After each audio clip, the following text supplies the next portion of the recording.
আসসালামু আলাইকুম সুপ্রিয় শিক্ষার্থী, আজকের এই অনলাইন ক্লাসের প্রথমেই তোমাদেরকে জানাই আন্তরিক অভিনন্দন এবং শুভেচ্ছা। যাই হোক, আমরা অনেক দীর্ঘ সময় পরে লাইফে আসলাম এবং এই ক্লাসটি আমি কেন ঐতিহাসিক ক্লাস বলেছি, কারণ আমরা অনেকেই মনে করি যে সমাস শব্দের সাথে খুব কঠিন একটা আমরা কিছু লাগিয়ে দিই। আমরা মনে করি যে সমাস মানে 6 মাস, কিন্তু না, আসলে মোটেও না। খুব সহজ একটি বিষয়, খুবই মজাদার একটা বিষয়, কিন্তু এটাকে একটু বুঝতে হবে। তো আজকের যে লাইভ ক্লাসটি আছে, আমরা ইনশাল্লাহ আজকের এই একটি ক্লাসের মাধ্যমেই আমরা সমাসের সম্পূর্ণ সমাস আমরা শেষ করব। তোমাদের বিভিন্ন প্রতিযোগিতামূলক পরীক্ষায় তোমাদের এই সমাসটি আসে, বিশেষ করে যারা একাদশ এবং দ্বাদশ শ্রেণীর শিক্ষার্থী, তারা তাদের একটা উদ্দেশ্য আছে যে পাবলিক কোনো বিশ্ববিদ্যালয়ে তারা ভর্তি হবে। তো এই দেখা যায় যে এই প্রতিযোগিতামূলক পরীক্ষাগুলোতে যখন তারা যায়, তো সমাজ থেকে প্রায় প্রশ্ন করে থাকে, কিন্তু তারা কি করে ভুল করে আসে। এর কারণ কি? কারণ হচ্ছে তারা মূলত হচ্ছে যে এমন ভাবে শেখে, সমাজ শেখার একদম সঠিক কিছু পদ্ধতি আছে। আমরা যদি চিন্তা করি যে সমাস মনে রাখবো বা মুখস্থ করবো বা আমরা হচ্ছে যে সংজ্ঞা আকারে পড়বো, এরকম করে কখনো সমাস মনে রাখা সম্ভব নয়। তো এর জন্যই আজকে আমি এমন একটি জাদুকরী কৌশল তোমাদেরকে শিখিয়ে দিব যে তোমরা দেখা মাত্রই তোমরা সমাস নির্ণয় করতে পারবে। তাহলে শুরু করা যাক। যে সমাস হয়তো তোমরা অনেক পড়েছো, কিন্তু আজকের যে কৌশলটা আমি তোমাদেরকে শিখিয়ে দিব, আশা করি এর পরে থেকে কখনোই আর সমাস কি হবে না, তোমরা কখনোই ভুলবা না, ভুলতে চাইলেও ভুলতে পারবে না। যেমন মানুষ যদি একবার সাঁতার শেখে, এই সাঁতার সে মৃত্যু আগ পর্যন্ত কিন্তু সে ভুলতে পারে না। একবার যদি মানুষ সাইকেল চালানো শিখে, তাহলে কি হয়, তার মৃত্যু আগ পর্যন্ত সে সেটা কখনোই ভুলবে না, ভুলতে চাইলেও পারবে না। তো আজকে আমি কথা দিলাম যে আজকের এই সমাস ক্লাস করার পরে তোমরা চাইলেও এই ক্লাসটা তোমরা কখনোই ভুলতে পারবে না, তোমাকে ভুলতে দিবে না। সমাস কাকে বলে বা সমাসের যে মৌলিক বিষয়গুলো আছে, এই বিষয়গুলো আমরা আলোচনা করব না, কারণ আমি কথা দিলাম সমাসের সংজ্ঞা লাগবে না, কিচ্ছু জানা লাগবে না। আমি এরপরেও তোমাদেরকে আমি সমাস শিখিয়ে দিব যে তোমরা দেখা মাত্রই সমাস নির্ণয় করতে পারবে। সুতরাং আমি আর আজকে সমাসের ওই ছোট ছোট বিষয় নিয়ে, সমাস মানে সংক্ষিপ্ত, সমাস মানে এক পদীকরণ, এই বিষয় নিয়ে আমি আজকে আলোচনা করব না। আমরা সবাই জানি যে হচ্ছে সমাস মানে হচ্ছেন সংক্ষিপ্ত এক পদীকরণ বা মিলন, সমাস শব্দের অর্থ। তো যাই হোক, আমাদের সমাস হচ্ছে প্রধানত 6 প্রকার। আমাদের 9-10 এর যে বোর্ড বই আছে, এই বোর্ড বইতে একটু কমিয়েছে, 4 প্রকারের সমাস করেছে, কিন্তু আমাদের চাকরির পরীক্ষা সহ বিভিন্ন বিশ্ববিদ্যালয়ের প্রতিযোগিতামূলক পরীক্ষাতে আমাদের এই সমাস 6 প্রকার যে সমাস আছে, এই সমাস ছাড়াও আমাদের আরো যে অতিরিক্ত 2টা সমাস আছে, প্রাদি সমাস এবং নিত্য সমাস। আরেকটি আছে যে সুপসুপা সমাস, কিন্তু সুপসুপা সমাস থেকে আমি আজকে কোনো আলোচনা করব না। আমাদের যে প্রধান যে 6 প্রকার, এই 6 প্রকার এবং যে অতিরিক্ত 2টি সমাস নিত্য এবং প্রাদি, এই 2টি সমাস নিয়ে আমরা আলোচনা করব। তো যাই হোক, আমরা প্রথমেই চলে যাচ্ছি যে আমাদের যে স্মার্ট বোর্ড, এই বোর্ডেতে লেখা আছে যে 8টা সমাস আছে। 8টা সমাস একটু খেয়াল করবেন যে আমাদের প্রথম যেটি লেখা আছে সেটা হচ্ছে দ্বন্দ্ব সমাস। 1 দ্বন্দ্ব সমাস, 2 বহুব্রীহি সমাস, 3 অব্যয়ীভাব সমাস, 4 নিত্য সমাস, 5 পাদী সমাস, 6 দ্বিগু সমাস, 7 তৎপুরুষ সমাস, 8 কর্মধারয় সমাস। তো যাই হোক, আমি আগেই বলে নেই যে সমাস শেখার সবচেয়ে সহজ এবং সঠিক নিয়ম হচ্ছে সমাসের সংজ্ঞা নয়, যে পদ দেখে সমাস নির্ণয় করতে হবে, যে আমাদের কোন পদের অর্থ প্রাধান্য পায়। শুধু যদি আমরা এতটুকু যদি ধরতে পারি, তাহলে আমাদের কাছে কোন সমাসই আমাদের কাছে কঠিন মনে হবে না। কি দেখে? শুধুমাত্র পদ দেখে। আমার কোন সমাসের কোন সংজ্ঞা এটা জানার প্রয়োজন নেই, আমি আবারও বলছি, শুধুমাত্র পদ দেখে। তাহলে শুরু করা যাক। আমরা দেখতে পাচ্ছি দ্বন্দ্ব সমাস। তো দ্বন্দ্ব সমাসের উভয় পদের অর্থ প্রাধান্য পায়, বহুব্রীহি সমাসের কোনো পদের অর্থই প্রাধান্য পায় না। আমরা দ্বন্দ্বর পরে বহুব্রীহি লিখেছি এজন্য, কারণ এই দ্বন্দ্ব সমাসের সম্পূর্ণ বিপরীত সমাস হচ্ছে বহুব্রীহি। দ্বন্দ্ব সমাসের উভয় পদের অর্থ প্রাধান্য পায়, কিন্তু বহুব্রীহি সমাসের কোন পদের অর্থই প্রাধান্য পায় না। সুতরাং দ্বন্দ্ব সমাসের বিপরীত সমাস হচ্ছে বহুব্রীহি। তো অনেক সময় বিভিন্ন প্রতিযোগিতামূলক পরীক্ষাতে আসে দ্বন্দ্ব সমাসের বিপরীত সমাস কি, উত্তর কি হবে? বহুব্রীহি। এরপরে 3 অব্যয়ীভাব সমাস। তো অব্যয়ীভাব সমাসটা আমরা কিভাবে চিনব? যে পূর্ব পদে একটি উপসর্গ থাকবে। কি থাকবে? একটি উপসর্গ থাকবে অথবা অব্যয় জাতীয় শব্দ। এই উপসর্গগুলোই হচ্ছে অব্যয় জাতীয় শব্দ এবং এই অব্যয়ীভাব সমাসের হচ্ছে পূর্ব পদের অর্থই প্রাধান্য পাবে, অর্থাৎ অব্যয়ের অর্থই কি পাবে? প্রাধান্য পাবে। 4 আমাদের নিত্য সমাস। তো নিত্য সমাসের খুব সহজ একটি সংজ্ঞা এরকম বলা যায় যে কাল অন্তর মাত্র সমান সমান নিত্য। অর্থাৎ কোন সমাসের পূর্ব পদে যদি আমরা কাল দেখি, পরপদে অন্তর বা পরপদে যদি মাত্র দেখি, তাহলে কি হবে? সেটা নিত্য সমাস হবে। এরপরে আমাদের 5 প্রাদি সমাস। তো এই প্রাদি সমাসের সামনে যদি প্র উপসর্গ থাকে, শুধু প্র, তো প্র উপসর্গ থাকলে এটা প্রাদি সমাস হবে, কিন্তু এর শর্ত হচ্ছে পরপদ অর্থ প্রাধান্য পেতে হবে। এখন কথা হচ্ছে যে স্যার শুধু প্র থাকলেই কি প্রাদি সমাস হবে? না, অন্য আরো কিছু উপসর্গ আছে, সেগুলো থাকলেও কি হবে? প্রাদি সমাস হবে। বা উপসর্গ ছাড়াও অব্যয় জাতীয় কিছু শব্দ আছে, তাও প্রাদি সমাস হবে। কিন্তু যেহেতু আমরা আজকে শর্টকাট নিয়ে শিখবো, সুতরাং আমরা এটা প্র দিয়ে শুরু করলাম যে কোন শব্দের পূর্বে যদি প্র উপসর্গ থাকে এবং পরপদের অর্থ প্রাধান্য পায়, তাহলে সেটি কি হবে? প্রাদি সমাস হবে। এরপরে 6 দ্বিগু সমাস। তো দ্বিগু সমাসটা হচ্ছে খুবই সহজ একটি সমাস, বাট বিভিন্ন পরীক্ষাতে আসে। আমরা দেখব যে পরপদের অর্থ প্রাধান্য পেয়েছি কিনা।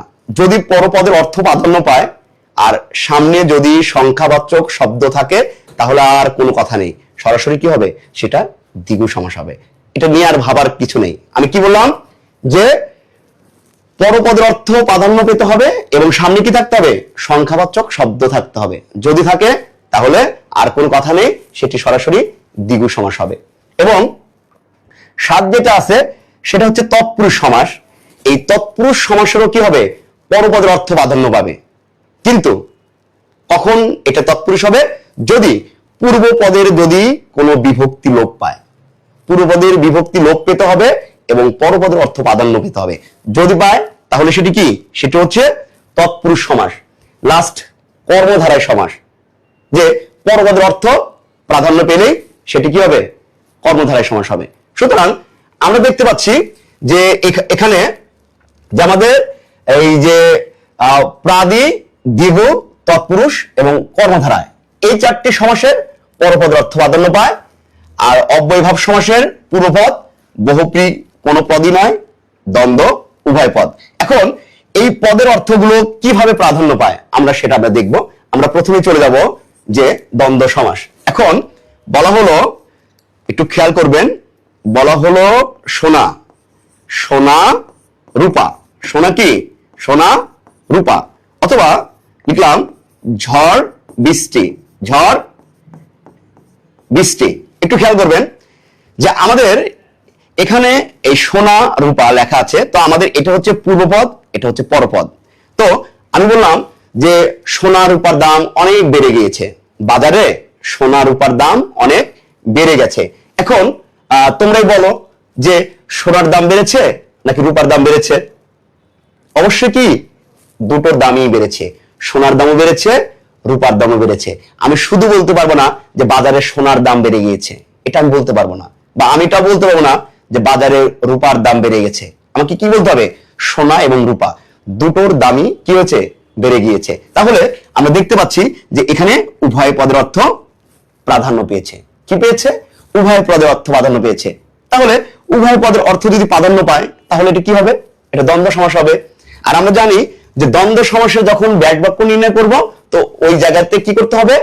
ও এবং আর এই 3টা বসে, মাঝে বসে সংযুক্তকারী অব্যয়। তো আমরা কি করি যে যদি আমরা যখন দেখবো যে দ্বন্দ্ব সমাস হয়ে গেছে, তাহলে আমরা এবং আর এগুলো আমরা ব্যবহার করব না, আমরা শুধু ওটাই ব্যবহার করব। তাহলে এটার ব্যাক বাক্য কি হবে? যে সোনা, সোনা ও কি? রূপা, সোনা ও রূপা। ওকে, এরপরে আমরা লিখছি ঝড় বৃষ্টি। আচ্ছা, আমি বললাম যে বাহিরে প্রচুর ঝড় বৃষ্টি হচ্ছে, বাহিরে কি প্রচুর ঝড় বৃষ্টি হচ্ছে। এখন তোমরাই তো বলো দেখি, বাহিরে ঝড় হচ্ছে নাকি বৃষ্টি হচ্ছে? বাইরে কি হচ্ছে? ঝড় হচ্ছে নাকি বৃষ্টি হচ্ছে? বাইরে ঝড় বৃষ্টি দুটোই হচ্ছে। আমি কখনোই বলতে পারবো না যে বাহিরে ঝড় হচ্ছে, অথবা আমি বলতে পারবো না যে বাহিরে বৃষ্টি হচ্ছে। আমাকে বলতে হবে যে বাহিরে ঝড় বৃষ্টি হচ্ছে। তার মানে এখানে ঝড়ের অর্থ প্রাধান্য পেয়েছে, বৃষ্টির অর্থ প্রাধান্য পেয়েছে। তাহলে কি হবে? দ্বন্দ্ব সমাস হবে। তাহলে আমরা যদি এটা ব্যাস বাক্য করি তাহলে কি হবে? ঝড় ও বৃষ্টি। তো আমরা কি বুঝতে পেরেছি যে দ্বন্দ্ব সমাস আমরা কি করে বুঝবো? একটু তোমরা একটু বলো যে তোমরা বুঝতে পেরেছো কিনা। আচ্ছা, এরপরে আমরা বহুব্রীহি সমাসটা দেখবো যে কিভাবে বুঝবো যে এটা বহুব্রীহি সমাস। হ্যাঁ, দেখেন একটু খেয়াল করবেন। আমি এখানে লিখলাম যে গায়ে হলুদ, গায়ে হলুদ, অথবা লিখলাম বিড়াল চোখী, বিড়াল কি বিড়াল চোখী। আচ্ছা, এখন এই গায়ে হলুদ এটা বহুব্রীহি সমাস কেন? আমি কিন্তু বহুব্রীহি সমাসের কিন্তু সংজ্ঞা বলিনি, এখনো বলিনি যে বহুব্রীহি সমাসের সংজ্ঞাটা কি। আমি শুধু বলেছি পদ দেখে আমরা চিনবো। তাহলে একটু খেয়াল করুন, এখানে পূর্বপদ হচ্ছেন গায়ে, পরপদ হচ্ছে কি হলুদ, পরপদ কি হলুদ। এখন গায়ে হলুদ বলতে গাকে বোঝাচ্ছে নাকি হলুদকে বোঝাচ্ছে? স্বাভাবিকভাবে আমার এক বন্ধু আসলো আমার কাছে, বললো যে বন্ধু আমরা একটু ঘুরতে যাব, তাই বললো আমার একটা গায়ে হলুদে যেতে হবে। এখন গায়ে যেতে হবে নাকি হলুদে যেতে হবে? আসলে গা এবং হলুদ কোনোটিকে বুঝায় নাই। কি বুঝিয়েছে? একটা অনুষ্ঠানকে বুঝিয়েছে। অর্থাৎ এই গায়ে এবং হলুদ এই দুইটার অর্থই প্রাধান্য পায় নাই, না পেয়ে তৃতীয় কোনো অর্থ প্রাধান্য পেয়েছে। তাহলে এটা আমরা কি হবে? একটা অনুষ্ঠান। এটা কি একটা অনুষ্ঠান। আমরা যদি এটাকে ব্যাস বাক্য করি তাহলে হবে কি যে গায়ে হলুদ দেওয়া হয় যে অনুষ্ঠানে, গায়ে হলুদ দেওয়া হয় যে অনুষ্ঠানে। অর্থাৎ এখানে গা এবং হলুদ কোনোটাকেই কি বুঝায়নি, বুঝিয়েছে একটা অনুষ্ঠানকে। তো সুতরাং এটা আমাদের কোন পদের অর্থ যদি প্রাধান্য পায়নি তাহলে কি হবে? এটা বহুব্রীহি সমাস হবে। আরেকটি কথা বলি আপনাদের, যে আজকে আমরা এটা শেষ করার পরে, হ্যাঁ শেষ করার পরে আমরা বেশ কিছু প্রশ্ন আছে, এই প্রশ্নগুলো আপনাদের যদি কোনো প্রশ্ন করার থাকে যেটা বোঝেন না আমাকে বলবেন, ইনশাল্লাহ আমি সেটা সমাধান করার চেষ্টা করব, এবং শুধুমাত্র এই সবটা দিয়ে অন্য কোনো পদ্ধতি অবলম্বন আমরা করব না। হ্যাঁ, ওকে। এখন আমরা এখানে লিখেছি বিড়াল চোখী। একটু খেয়াল করবে যে বিড়াল চোখী। তো বিড়াল চোখী এটা পুরো পদ হচ্ছে বিড়াল, আর পরপদ হচ্ছে চোখী। আচ্ছা, বিড়াল চোখী বলতে বিড়ালকে বোঝায় নাকি চোখীকে বোঝায়, মানে চোখকে বোঝায়? একটু তোমরা বলো তো, বিড়াল চোখী বলতে বিড়ালকে বোঝায় নাকি চোখকে বোঝায়? তোমরা একটু বলো বাবা, যে বিড়াল চোখী বলতে বিড়ালকে বোঝায় নাকি চোখকে বোঝায়, নাকি কোনোটিকে বোঝায় না? বলো। আচ্ছা, ওকে। যেহেতু সময় খুবই কম, তো বিড়াল চোখী বলতে বিড়ালকে বোঝায় না, চোখকে বোঝায় না। বিড়াল চোখী বলতে বিড়ালের ন্যায় চোখ যে নারীর। অর্থাৎ কিছু মানুষ আছে, কিছু নারী আছে যাদের চোখটা একটু সাদা, আমাদের গ্রামের ভাষায় এটাকে বলি নারকেলি চোখ, কেউ বলে বিড়াল চোখী। তো এখানে বিড়াল চোখী বলতে বিড়ালকেও বোঝাচ্ছে না, চোখকেও বোঝাচ্ছে না, বোঝাচ্ছে বিড়ালের মতো চোখ যে নারীর বা যে রমণীর বা যে মেয়ের, যেটাই হোক না কেন আমরা নারী শব্দটা ইউজ করব, সুতরাং তাকে বোঝাচ্ছে। তার মানে কি? তার মানে আমাদের তৃতীয় পদের অর্থ প্রাধান্য পেয়েছে, সেজন্য কি হবে? বিড়াল চোখীটা হচ্ছে আমাদের কি বহুব্রীহি সমাস হবে। তোমরা কি বুঝতে পেরেছো? ওকে, ধন্যবাদ। আমরা দেখতে পাচ্ছি কোনোটাকেই না। ওকে, ধন্যবাদ। বিড়ালের মতো চোখ যে নারীর, চোখ হবে না মিছিলা, এটা ভুল, চোখ হবে না বাবা, এটা চোখ হবে না। এটা খেয়াল করো, অব্যয়ভাব সমাস। আচ্ছা, অব্যয়ভাব সমাস। তো অব্যয়ভাব সমাসের পূর্বপদে একটি উপসর্গ থাকবে, আর এই উপসর্গের অর্থই অর্থাৎ এই অব্যয়, অর্থাৎ উপসর্গ বলতে এখানে অব্যয় বুঝিয়েছে, তো অব্যয়ের অর্থে প্রাধান্য পাবে। তো আমি তোমাদেরকে একটু শর্ট করে দিয়েছিলাম, যারা আমাদের শিক্ষার্থী তারা জানে যে আমাদের এখানে কি থাকবে। এখানে থাকবে আ থাকবে, আ উপসর্গ থাকবে, উপসর্গ থাকবে, তারপরে প্রতি উপসর্গ থাকবে, অনু থাকবে, হ্যাঁ এই যে, তারপরে হচ্ছে প্রতি থাকবে। এই ধরনের এই সকল উপসর্গ যদি পূর্বপদে থাকে তাহলে আমরা ওটাকে বলবো কি, যে অব্যয়ভাব সমাস। একটু খেয়াল করো কিভাবে থাকবে। আমি মনে বললাম যে উপগ্রহ, হ্যাঁ একটু খেয়াল করো বাবা, লিখলাম হচ্ছে উপগ্রহ, অথবা আমরা লিখলাম প্রতিদিন। খেয়াল করো, প্রতিদিন, হ্যাঁ প্রতিদিন। আচ্ছা ওকে, তাহলে এখানে লিখছে হচ্ছে উপগ্রহ। তো উপগ্রহের হচ্ছেন পূর্বপদ হচ্ছে উপ, আর গ্রহ পরপদ গ্রহ। তো এই যে উপগ্রহ, উপগ্রহ কিন্তু একটি উপসর্গ। এটা কি? একটি উপসর্গ। আচ্ছা বলো দেখি, যে উপগ্রহ বলতে কি গ্রহকে বোঝায়? বলো, উপগ্রহ বলতে কিন্তু গ্রহকে বুঝায় না। তো উপগ্রহ বলতে গ্রহকে বুঝায় না, না বোঝালে কি তাহলে উপর অর্থই প্রাধান্য পেয়েছে। আর উপর অর্থ যদি প্রাধান্য পায়, পূর্বপদের অর্থ যদি প্রাধান্য পায়, তাহলে কোনো কথা নেই। এটি কি হবে? এটি হবে হচ্ছে অব্যয়ভাব সমাস। আরেকটি কথা, যে এই যে উপসর্গর অর্থ বিভিন্ন জায়গায় বিভিন্ন অর্থ প্রকাশ করে। একই উপসর্গ হবে, একই উপসর্গ, বাট এক এক জায়গায় এক এক অর্থ প্রকাশ করবে। যেমন আমরা এখানে লিখলাম হচ্ছে কি ক্ষুদ্র গ্রহ। ক্ষুদ্র লিখলাম এখানে ক্ষুদ্র গ্রহ, এর মানে হচ্ছে যে এই উপটা হচ্ছে ক্ষুদ্র, ক্ষুদ্র অর্থে ব্যবহৃত হয়েছে। আচ্ছা, আমরা একটু বললাম যে একই উপসর্গ বিভিন্ন জায়গায় বিভিন্ন নাম হয়। যেমন বললাম উপজেলা, একটু খেয়াল করো যে উপজেলা, হ্যাঁ উপজেলা। আচ্ছা, এই যে আমাদের সামনে যে উপ আছে, এই উপটা কি? উপটা একটা উপসর্গ না? হ্যাঁ, একটা উপসর্গ। আচ্ছা ওকে, এখন এই উপসর্গের অর্থটা প্রাধান্য পেয়েছে কিনা আমরা কিভাবে বুঝবো? একটু খেয়াল করো। আচ্ছা, উপজেলা বলতে কি জেলাকে বোঝায়? একটু বলো, উপজেলা বলতে কি জেলাকে বোঝায়? না, উপজেলা বলতে জেলাকে বোঝায় না। তাহলে জেলাকে বোঝায় না, তার বাদ। জেলাকে যদি না বুঝায় তাহলে কি হবে? তাহলে হবে হচ্ছে উপর অর্থ প্রাধান্য পাবে। সুতরাং পূর্বপদের অর্থ যদি প্রাধান্য পায় তাহলে এটা কি হবে? অব্যয়ভাব সমাস হবে। আর এখানে হবে কি? জেলার সাদৃশ্য। জেলার সাদৃশ্য মানে কি? জেলার মতো। জেলা না, কিন্তু কি? জেলার মতো। ওকে, জেলার চেয়ে ছোট। হ্যাঁ, জেলার চেয়ে ছোট স্যার, কিন্তু এখানে জেলার চেয়ে ছোট, কিন্তু স্যার যেটা বলেছে এটা সাদৃশ্য অর্থে ব্যবহৃত হবে। সাদৃশ্য মানে জেলার মতো, কিন্তু জেলা না, জেলার চেয়ে ছোট। কথা ঠিক আছে আপনার? ধন্যবাদ। তো আমাদের এটা কি গেল? এটা গেল হচ্ছেন অব্যয়ভাব সমাস। আর 4 আছে হচ্ছেন কাল অন্তর মাত্র। এটা যদি কোনো জায়গায় থাকে পূর্বপদে কাল, এটা আমাদের শেষ হয়ে গেছে, এটা বোঝানো শেষ। তো পূর্বপদে যদি কাল, আর পরপদে অন্তর, আর পরপদে যদি মাত্র থাকে, তাহলে এটা কি হবে? নিত্য সমাস হবে। যেমন দেখো আমরা লিখলাম যে কাল, কাল নারী। হ্যাঁ, কাল নারী। আমরা লিখলাম যে যুগান্তর, একটু খেয়াল করো, আমরা লিখলাম হচ্ছে যুগান্তর। হ্যাঁ, যুগান্তর। আমরা লিখলাম যে দেখা মাত্র, দেখা মাত্র। ওকে, একটু খেয়াল করবেন, যদি পূর্ব পদে যদি কাল থাকে, পূর্ব পদে যদি কাল থাকে আর কোনো কথা নেই, সেটা কি হবে? সেটা হচ্ছে নিত্য সমাস হবে। তবে 2-1 জায়গায় একটু ব্যতিক্রম আছে, বাট আমরা ওইদিকে যাব না, এটা পরে। ব্যতিক্রম কখনো উদাহরণ হতে পারে না।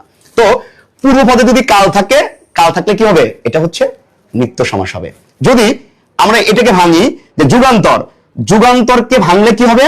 যুগ যোগ অন্তর। একটু খেয়াল করেন যে যুগ যোগ কি? যোগ হচ্ছে অন্তর। তো শেষে কি আছে? অন্তর আছে। তো শেষে যদি অন্তর থাকে তাহলে কি হবে? তাহলে নিত্য সমাস হবে। আচ্ছা, দেখা মাত্র, লাস্ট শেষে কি আছে? শেষে আছে মাত্র। সুতরাং কি হবে? নিত্য সমাস হবে।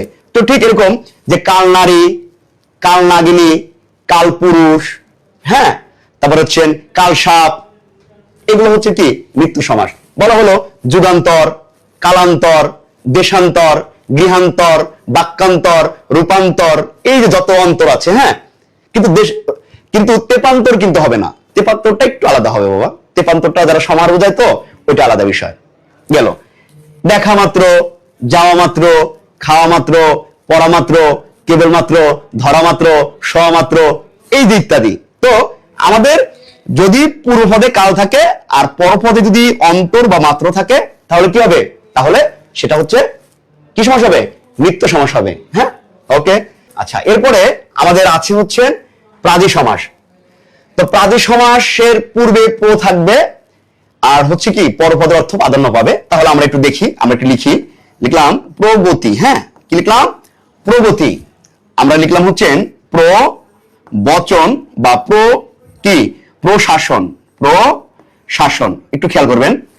আচ্ছা, প্রগতি বলতে কি প্রকে বোঝায় নাকি গতিকে বোঝায়? এখানে প্র শব্দের অর্থ হচ্ছে উৎকৃষ্ট। তো এখন গতিটা যেমনই হোক না কেন, তো প্রগতি বলতে কিন্তু আমাদের এখানে গতিকে বোঝাচ্ছে। কাকে বোঝাচ্ছে? গতিকে বোঝাচ্ছে।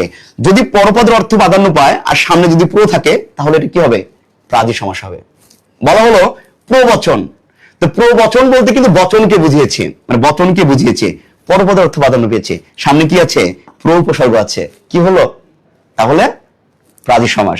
লেখা প্রশাসন। প্রশাসন বলতে শাসনকে বুঝিয়েছে। কাকে বুঝিয়েছে?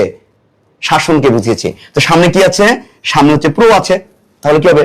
প্রশাসন। খুব সহজ একটা বিষয় যে প্রশাসন, প্রভাত, প্রগতি, প্রবচন, প্রভাব, এই যে বিষয়গুলো আছে, পূর্বপদে যদি প্র থাকে আর পরপদের অর্থে যদি প্রাধান্য পায় তাহলে এটা কি হবে? প্রাদি সমাস। তো প্রাদি সমাসের খুব এটা কোনো প্রকারভেদ নেই, তো এটা হচ্ছে মানে আমরা প্রায় অনেক সময় মুখস্থ এটা হয়ে যায়, আমাদের প্রায় বইয়ে 20-30টা উদাহরণ আছে, এগুলোই ঘুরে ফিরে আসে। আচ্ছা, এরপরে হচ্ছে আমাদের 6 নম্বর হচ্ছে কি, আমাদের এটাও শেষ হয়ে গেল, প্রাদিও শেষ হয়ে গেল, আমাদের আছে দ্বিগু সমাস। হ্যাঁ, আচ্ছা দ্বিগু সমাস একটু খেয়াল করেন। আমি এখানে লিখলাম হচ্ছে 7 সমুদ্র। হ্যাঁ, 7 সমুদ্র। এরপর লিখলাম হচ্ছেন যে হচ্ছেন চৌরাস্তা। একটু খেয়াল করবেন, চৌরাস্তা।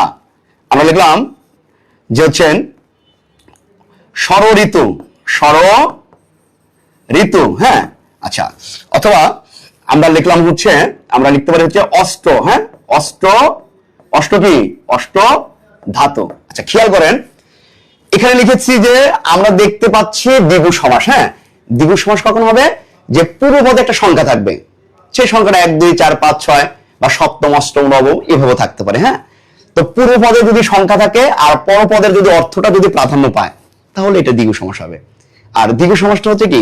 দ্বিগু সমাসটা তো সমাহার বোঝায়, মানে একত্রে বোঝায় সবকিছু। একটু খেয়াল করো, যেখানে লেখা আছে 7, 7টা হচ্ছে সংখ্যা, আর এখানে সমুদ্র এটা শব্দ। আচ্ছা, 7 সমুদ্র বলতে 7কে বোঝায় নাকি সমুদ্রকে বোঝায়? 7 সমুদ্র বলতে এখানে হচ্ছে সমুদ্রকে বোঝায়, সমুদ্রকে বোঝায়।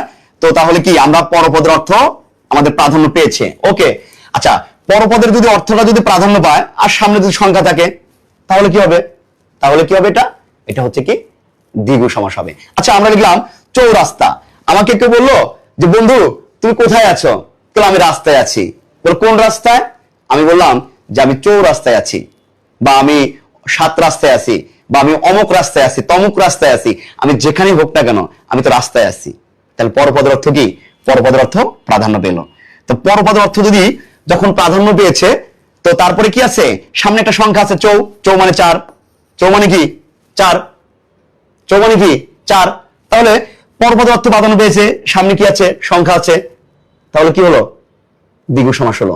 আর আমি দ্বিগু সমাসের ব্যাস ব্যাপারটা আমরা বলে দিয়েছি যে আমরা যখন দ্বিগু সমাসটা যখন হয়ে যাবে তখন এই পূর্বপদটা আছে না, আমরা পূর্বপদটা আগে লিখবো। তাহলে আমরা লিখলাম 4 লিখলাম। এরপরে কি করব? আমরা পরপদটা লিখবো। রাস্তা লিখবো, রাস্তা। এর সাথে র বা এর যুক্ত করব। আমি র যুক্ত করলাম, তারপরে কি করলাম? লাস্টে কি হবে? লাস্টে সমাহার, শেষ। চৌরাস্তা, 4 রাস্তার সমাহার। তো ঠিক 7 সমুদ্র, তাহলে আমরা প্রথমে 7 লিখবো, 7 লিখবো, লেখার পরে সমুদ্রের লিখবো, সমুদ্রের লিখবো, তারপর কি শেষে সমাহার লিখবো, সমাহার লিখবো। সমাহার লিখলাম, তাহলে হয়ে গেল 7 সমুদ্রের সমাহার। তার মানে হচ্ছেন দ্বিগু সমাসের ব্যাস বাক্য করার জন্য প্রথমে কি করব? পূর্বপদটা যা আছে তাই লিখবো, এরপরে পরপদটা লিখবো, লেখার পরে এর সাথে র বা এর এই যে ষষ্ঠী বিভক্তি আছে যেটা মিলে যায় আমরা সেটা লিখবো, তারপর লাস্টে একটা সমাহার লাগিয়ে দিব, শেষ। দ্বিগু সমাস হয়ে গেছে। ওকে ওকে, আমাদের এর পরবর্তীতে আছে হচ্ছেন তৎপুরুষ সমাস। একটু খেয়াল করবেন, তৎপুরুষ সমাস। তো তৎপুরুষ সমাসেরও পরপদের অর্থ প্রাধান্য পাবে, বাট পূর্বপদের কি? বিভক্তি লোপ পাবে। একটু খেয়াল করবেন, দেখবেন যে হচ্ছেন আমরা এখানে লিখলাম যে চা বাগান। হ্যাঁ, চা বাগান। অথবা আমরা লিখলাম হচ্ছেন ধান ক্ষেত, ধান ক্ষেত। একটু খেয়াল করবেন, ধান কি? ক্ষেত। আচ্ছা বলো দেখি, চা বাগান বলতে চাকে বোঝায় নাকি বাগানকে বোঝায়? সহজ একটি বিষয়, মানে চা বাগান বলতে চাকে বোঝায় নাকি বাগানকে বোঝায়? তো আমাকে একজন ফোন দিয়ে বললো যে স্যার আপনি কোথায় আছেন? তো বললাম যে আমি বাগানে আছি। যে কোন বাগানে আছেন? তাই বললাম আমি চা বাগানে আছি। এখন চা বাগান বলতে বাগানকে বোঝায়, চা বাগান হোক, আম বাগান হোক, জাম বাগান হোক, আর যে বাগানই হোক না কেন মূলত কিন্তু বাগানকে বোঝায়। তাহলে দেখা যাচ্ছে আমাদের পরপদের অর্থ প্রাধান্য পেয়েছে। ওকে, এখন পরপদের অর্থ যেহেতু প্রাধান্য পেল, তো এটা কিভাবে, এটা হচ্ছে তৎপুরুষ সমাস হলো, তখন আমরা কি করব, এটাকে দেখব যে পরপদের অর্থ কয়টা সমাসের পায়। তাহলে আমরা দেখছি যে পরপদের অর্থ প্রাধান্য পায় প্রাদি সমাস, দ্বিগু সমাস, তৎপুরুষ সমাস, কর্মধারয় সমাস। কয়টা সমাস? চারটা সমাস। এই চারটা সমাসের প্রাদি, দ্বিগু, তৎপুরুষ, কর্মধারয়, এই চারটা সমাসের কি পরপদের অর্থ প্রাধান্য পায়। কিন্তু সামনে আমাদের কি প্র নেই, তাহলে আমাদের প্রাদিবাদ, সামনে সংখ্যা নেই, আমাদের দ্বিগুবাদ, তাহলে কি হবে? হয় তৎপুরুষ নয় কর্মধারায়। এখন তৎপুরুষ নাকি কর্মধারায় এটা আমরা কি করে বুঝবো? এটা বোঝার জন্য কি হবে, এটা বোঝার জন্য আমরা কি করব, যে পূর্বপদে একটি বিভক্তি আমরা যোগ করব। তো পূর্বপদে যদি বিভক্তি যোগ করে যদি আমাদের মিলে যায়, তাহলে আমরা মনে করব যে এটা হচ্ছে কি তৎপুরুষ সমাস। তাহলে আমরা যদি এটা হচ্ছে ব্যাসবাক্য নির্ণয় করি, তাহলে হবে চায়ের বাগান। চায়ের কি? চায়ের বাগান। অর্থাৎ আমাদের এই চায়ের সাথে আমাদের ষষ্ঠী বিভক্তি যোগ করে আমাদের চা বাগান হয়ে গেল। সুতরাং বিভক্তি বসিয়ে হয়ে গেল, তার মানে কি? তার মানে এটা হচ্ছে তৎপুরুষ সমাস।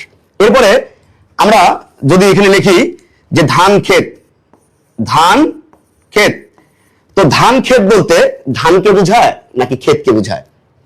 সবাই একটু বলি, ধান ক্ষেত বলতে ধানকে বোঝায় নাকি ক্ষেতকে বোঝায়? যারা ক্ষেত, আচ্ছা ওকে। তাহলে বাবা দেখো যে পরপদের অর্থ কিন্তু আমরা প্রাধান্য পেয়েছে। আচ্ছা, পরপদের অর্থ যদি প্রাধান্য পায়, হ্যাঁ, তাহলে তার মানে কি আমাদের এখানে দ্বন্দ্ব হবে না, কারণ দ্বন্দ্ব হতে গেলে উভয় পদ লাগবে। আমাদের বহুব্রী হবে না, কারণ কোনো পদে প্রাধান্য পাওয়া যাবে না।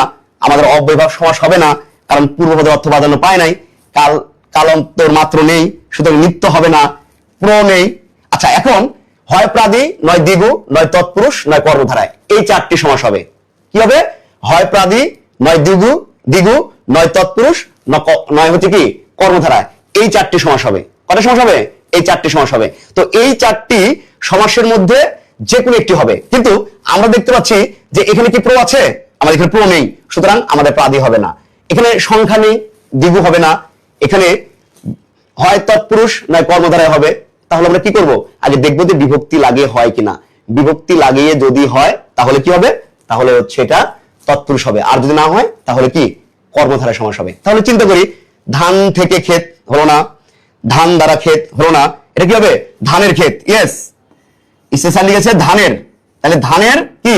ধানের ক্ষেত। সুতরাং এই যে বিভক্তি লাগিয়ে, হ্যাঁ, বিভক্তি লাগিয়ে আমার হয়েছে, তার মানে কি? তার মানে হচ্ছে এটা তৎপুরুষ সমাস। কোন তৎপুরুষ? ষষ্ঠী তৎপুরুষ। এখন এই জায়গা থেকে কিন্তু এর বিভক্তি লোপ পেয়ে কিন্তু কি হয়েছে? এখানে ধান ক্ষেত হয়েছে। সুতরাং এটা কি সমাস? তৎপুরুষ সমাস। এটা কোন তৎপুরুষ এটা আমরা পরে শিখবো, আমাদের অনেক উদাহরণ আছে, আমরা দেখবো। হ্যাঁ, লাস্ট আমাদের কর্মধারায় সমাস। তো আমরা বলেছি যে কর্মধারায় সমাসের হচ্ছে শুধু পরপদের অর্থ প্রাধান্য পায়, এবং এই পরপদের অর্থ দেখেই আমরা কি করে বুঝবো যে এটি হচ্ছে কর্মধারায় সমাস? একটু খেয়াল করবেন।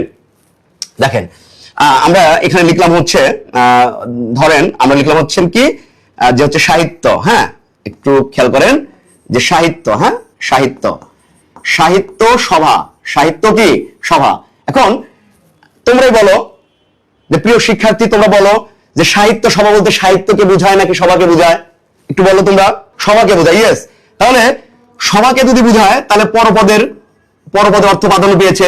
আচ্ছা, পরপদের অর্থ যদি প্রাধান্য পায়, তোমাদেরকে আমি বলি, তোমরা যখন নিশ্চিত করে ফেলেছো যে পরপদের অর্থ প্রাধান্য পেয়েছে, তাহলে আমরা একটু খেয়াল করবো, আমাদের এটা দ্বন্দ্ব সমাস হবে না।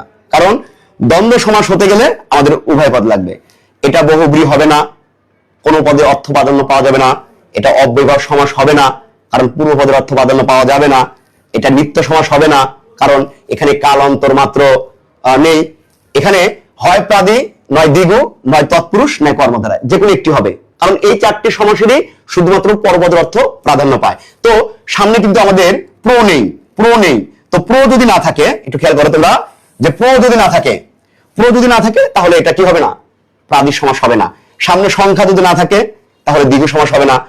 হয় তৎপুরুষ নয় কর্মধারায়, হয় তৎপুরুষ নয় কি, নয় হচ্ছে কর্মধারায়। আচ্ছা, এখন এই যে তৎপুরুষ বা কর্মধারা, আমি কি করে বুঝবো যে স্যার এটা তৎপুরুষ নাকি কর্মধারায়? তাহলে কাজ করবা যে এই জায়গাতে বিভক্তি বসানোর চেষ্টা করবা। যদি এরকম হয় যে বিভক্তি বসিয়ে হয়েছে, তাহলে ওইটা তৎপুরুষ সমাস। আর যদি বিভক্তি বসিয়ে যদি না হয়, তার মানে কি? তার মানে হচ্ছে সেটা হচ্ছে কি হবে? তার মানে সেটা কর্মধারায় সমাস হবে। তো আমরা যদি এখানে দেখি সাহিত্য থেকে সভা হচ্ছে না, আচ্ছা সাহিত্যের সভা একটু মেলে, সাহিত্য দ্বারা সভা হচ্ছে না, কিন্তু সবচেয়ে সুন্দর হয় যে সাহিত্য বিষয়ক সভা। সাহিত্য কি? সাহিত্য কি? সাহিত্য বিষয়ক, সাহিত্য বিষয়ক কি? সভা।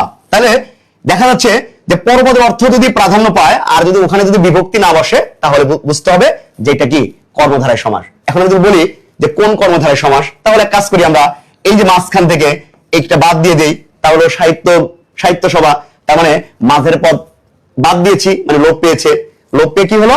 সাহিত্য সভা হয়েছে। সুতরাং এটা কি হবে? মধ্যপদলোপী কর্মধারায় সমাস। কথা বুঝতে পেরেছি সবাই? আচ্ছা ওকে, একটু খেয়াল করো, লাস্ট আমি তোমাদেরকে বলবো, এখন যেহেতু আমাদের সবগুলো সমাসই প্রায় শেষ, বোঝানো শেষ, আমি একটি সমাস এখন লিখবো আর তোমরা উত্তর দিবা যে এটা কোন সমাস হবে। একটু খেয়াল করো, আমি লিখলাম হচ্ছে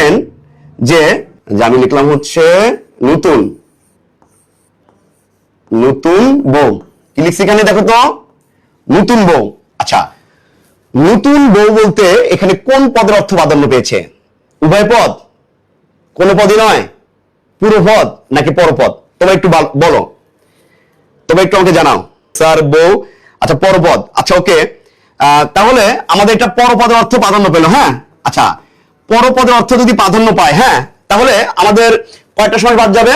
আমাদের হচ্ছে এই প্রথম যে চারটা আছে, এই প্রথম চারটা সমাস বাদ যাবে। তাহলে আমাদের কি হবে? এটা প্রণয়, তাহলে এটা কি হবে?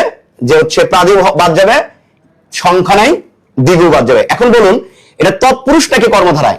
এটা কর্মধারায় সমাস হবে। খুব সহজ একটি বিষয়। আমাদের এই চারটা হবে না, এই দুটো হবে না। এখন এই তৎপুরুষ নাই কর্মধারায়, যেহেতু নতুনের বউ হচ্ছে না, নতুন থেকে বউ হচ্ছে না, মানে বিভক্তি লাগিয়ে হচ্ছে না, তার মানে কি? তার মানে হচ্ছেন কর্মধারায় সমাস। তো এটাকে যদি আমরা ব্যাস বাক্য করি তাহলে হবে কি? নতুন যে বউ, আর যে যদি থাকে তাহলে এটা কি হবে? সাধারণ কর্মধারায় সমাস। ওকে, ধন্যবাদ। এখন আমরা একদম শেষ পর্যায়ে চলে এসেছি। এখানে আমি কিছু সমাস এখানে আছে, আপনারা উত্তর দিবেন। আমি এখানে লিখলাম হচ্ছে কি?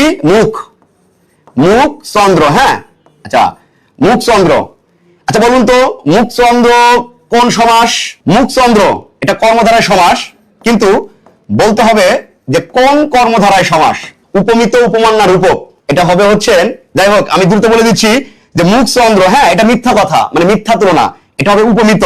এটা কি হবে? এটা হবে উপমিত হবে।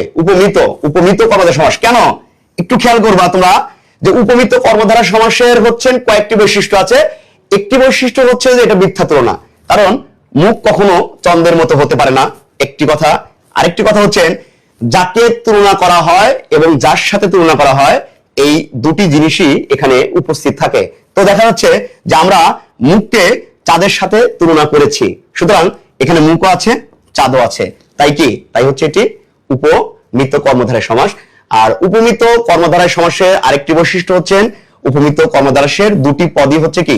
দুটি পদই হচ্ছে নাউন হয়। তার মানে কি? আমাদের মুখটাও নাউন, আমাদের চন্দ্রটা কি হবে? চন্দ্রটা হচ্ছে নাউন হবে, দুটাই নাউন। তো দুটাই যদি নাউন হয় তাহলে কোনো কথা নেই বাবা, এটা সরাসরি কি হবে? উপমিত কর্মধারায় সমাস হবে। আর হ্যাঁ, আর ন্যায় কথাটা শেষে থাকবে। ওকে, ধন্যবাদ। আচ্ছা ওকে, তারপরে একটু খেয়াল করবেন, আমাদের লেখা আছে ঘোড়ার ডিম। হ্যাঁ, যে ঘোড়ার ডিম, আচ্ছা ঘোড়ার ডিম কোন সমাস এবং সেই সমাসের প্রকারভেদের মধ্যে একটু বলতে হবে। এখনো উত্তর স্যার বহুবি নাকি? না, এটা বহুবি হবে না স্যার। এটা কেন হবে না আমি বুঝাচ্ছি, স্যার একটু খেয়াল করবেন। এটা কেন বহুবি না? কারণ ঘোড়ার ডিম বলতে কিন্তু এখানে ডিমকে বোঝাচ্ছে। ঘোড়ার ডিম হোক আর মুরগির ডিম হোক, কবুতরের ডিম হোক আর পাখির ডিম হোক, যাই হোক না কেন, আমাদের পরপদের অর্থ প্রাধান্য পেয়েছে। তো পরপদের অর্থ যদি প্রাধান্য পায় তাহলে অবশ্যই আমাদের এই যে দ্বন্দ্ব, বহুব্রী, অব্যয়ভাব, নিত্য, এগুলো কি হবে? বাদ যাবে। হয় পাদি, নয় দ্বিগু, নয় তৎপুরুষ, নয় কর্মধারায় হবে। তো ঘোড়ার ডিম যেহেতু লিখেছে পরপদ অর্থ প্রাধান্য পেয়েছে। আর আমরা একটা কথা জানি যে ব্যাস বাক্য এবং সমস্ত পদ যদি একই রকম থাকে, মানে বিভক্তি যদি লোপ না পায় তাহলে সেটা অলোপ তৎপুরুষ হয়। অলোপ মানেই হচ্ছেন বিভক্তি লোপ না পাওয়া। অলোপ মানে কি? বিভক্তি লোপ না পাওয়া। যদি সেটা দ্বন্দ্ব হয়, অলোপ দ্বন্দ্ব, সেটা বহুব্রী হলে অলোপ বহুব্রী, সেটা তৎপুরুষ হলে অলোপ তৎপুরুষ। তাহলে ঘোড়ার ডিমের ব্যাস বাক্য কি হবে? ঘোড়ার ঘোড়ার কি ঘোড়ার ডিম। ঘোড়ার ডিমের ব্যাস বাক্য ঘোড়ার ডিমই হবে। তার মানে কি এটা হচ্ছে ব্যাস বাক্য, এটা হচ্ছে মানে বিভক্তি লোপ পায় নাই, এখানে বিভক্তি লোপ পায় নাই, পরপদের অর্থ প্রাধান্য পেয়েছে, তৎপুরুষ সমাস, সুতরাং কি এটা অলুক তৎপুরুষ সমাস। কেমন স্যার আরেকবার একটু বলেন পরপদ অলুক। আচ্ছা অলুক তৎপুরুষ, হ্যাঁ আচ্ছা আমরা একটা অলুক তৎপুরুষ অলুকের উদাহরণ দেই। আমরা এখানে লিখলাম যে দুধে, একটু খেয়াল করবে, দুধে ভাতে, হ্যাঁ দুধে ভাতে। আচ্ছা ওকে, এখন দুধে ভাতে কোন সমাস একটু বলবেন এবং সমাসের প্রকার ভেদটা উল্লেখ করবেন। একটু খেয়াল করো যে দুধে ভাতে, হ্যাঁ দুধে ভাতে হচ্ছে অলুক দ্বন্দ্ব হবে, কারণ এখানে এখানে আমরা যদি বলি যে দুধ দুধ ভাত, এখন দুধ ভাত খাচ্ছি, তারপরে কি আমি দুধও খাচ্ছি ভাতও খাচ্ছি, দুধও খাচ্ছি ভাতও খাচ্ছি, মানে দুটোই আমি খাচ্ছি, সুতরাং এখানে উভয় পদের অর্থ প্রাধান্য পেয়েছে, কিন্তু এখানে কি আছে পূর্বপদে বিভক্তি আছে, বিভক্তি লোপ পায় নাই। তো এটা যদি আমি ব্যাস বাক্য করি তাহলে হবে দুধে দুধে, একটু খেয়াল খেয়াল খেয়াল করেন যে দুধে দুধেও কি দুধেও ভাতে, তাহলে এখানেও বিভক্তি আছে, এখানেও আছে, এখানেও আছে, এখানেও আছে, যেহেতু উভয় পদের অর্থ প্রাধান্য পেয়েছে, বিভক্তি লোপ পায়নি, সুতরাং কি সুতরাং এটি হচ্ছে অলুক দ্বন্দ্ব সমাস। লেখা আছে ক্ষুধিত পাষাণ, একটু খেয়াল করবেন, ক্ষুধিত, একটু দ্রুত উত্তর দেওয়ার চেষ্টা করবেন। ক্ষুধিত পাষাণ, ক্ষুধিত পাষাণ, একটু দ্রুত। ক্ষুধিত পাষাণ কোন সমাস? ক্ষুধিত পাষাণ প্রকারভেদ উল্লেখ করার দরকার নাই, শুধুমাত্র ক্ষুধিত পাষাণ কোন সমাস এটা একটু উল্লেখ করবেন। ক্ষুধিত পাষাণ শব্দের অর্থ হচ্ছে যে পাষাণ, মানে যে হৃদয়টা অনেক ক্ষুধার্ত, সেটা ক্ষুধিত পাষাণ বলা হয়। মানে পাষাণ হৃদয় বুঝাচ্ছে, ক্ষুধার্ত হৃদয়। ক্ষুধিত মানে ক্ষুধার্ত, আর পাষাণ মানে এখানে পাষাণ বলতে গেলে হৃদয়কে বুঝেছে, যে হৃদয়টা হচ্ছে ক্ষুধার্ত সেটা হচ্ছে ক্ষুধিত পাষাণ। আচ্ছা ওকে, আমি একটু বুঝিয়ে দিচ্ছি সহজ একটি বিষয়। ক্ষুধিত পাষাণ বলতে এখানে পাষাণকে বুঝিয়েছে, পরপদ অর্থ প্রাধান্য পেয়েছে। পরপদ অর্থ প্রাধান্য পেলে আমাদের এই যে চারটা বাদ, প্রাদিবাদ দ্বিগুবাদ, হয় তৎপুরুষ নয় কর্মধারায়, তাহলে ক্ষুধিতের পাষাণ হচ্ছে না, হবে ক্ষুধিত যে পাষাণ, ক্ষুধিত ক্ষুধিত যে কি যে পাষাণ, এটা হবে কর্মধারায় সমাস, সাধারণ কর্মধারায় সমাস। ওকে আচ্ছা, এরপরে আমরা দেখছি চির বসন্ত, একটু খেয়াল করবেন যে চির বসন্ত, চির বসন্ত কোন সমাস? চির বসন্ত, চির বসন্ত, চির বসন্ত। তো চির বসন্ত বলতে এখানে কিন্তু বসন্তকে বুঝেছে, সেটা চির বসন্ত হোক আর চির সবুজ হোক, যাই হোক না কেন, মূলত কিন্তু এখানে পরপদের অর্থ প্রাধান্য পেয়েছে। তো পরপদের অর্থ যদি প্রাধান্য পায় তাহলে কোনো কথা নেই, আমাদের এই চারটা সমাস বাদ যাবে, হয় প্রাদি নয় দ্বিগু নয় তৎপুরুষ নয় কর্মধারায়। তো সামনে পুরো নেই, তার মানে কি আমাদের প্রাদিবাদ, সামনে সংখ্যা নেই, দ্বিগুবাদ, হয় তৎপুরুষ নয় কর্মধারায়। আমরা একটা জিনিস বলেছিলাম, যদি পরপদের অর্থ যদি প্রাধান্য পায় আর সামনে যদি মানে ব্যাপী বা ধরে বা চির কথা উল্লেখ থাকে, তাহলে সেগুলো হচ্ছেন দ্বিতীয় তৎপুরুষ সমাস হয়। যেমন চির বসন্ত, চিরকুমার, হ্যাঁ চিরকুমার, চির সবুজ, চিরস্থায়ী, চির কি চিরস্থায়ী, চির সবুজ, চির সবুজ ইত্যাদি। তার মানে পরপদের অর্থ যদি প্রাধান্য পায় আর সামনে যদি চির কথা যদি উল্লেখ থাকে, তাহলে সেটা কি হবে? দ্বিতীয় তৎপুরুষ সমাস হবে। হ্যাঁ আচ্ছা, চির দুঃখী এরকম হয়, চির দুঃখী। আচ্ছা ওকে, এরপরে বলতে হবে মনের মানুষ, মনের মানুষ, মনের মানুষ কোন সমাস? আমাদের পদ দেখে বুঝতে হবে। মনের মানুষ, মনের মানুষ হবে হচ্ছে অলুক তৎপুরুষ। এখন মনের মানুষ বলতে গেলে মানুষকে বুঝিয়েছে, মানে পরপদ অর্থ প্রাধান্য পেয়েছে। তো পরপদের অর্থ যদি প্রাধান্য পায়, হ্যাঁ তাহলে আমাদের এই চারটা বাদ, ওই চারটা হবে।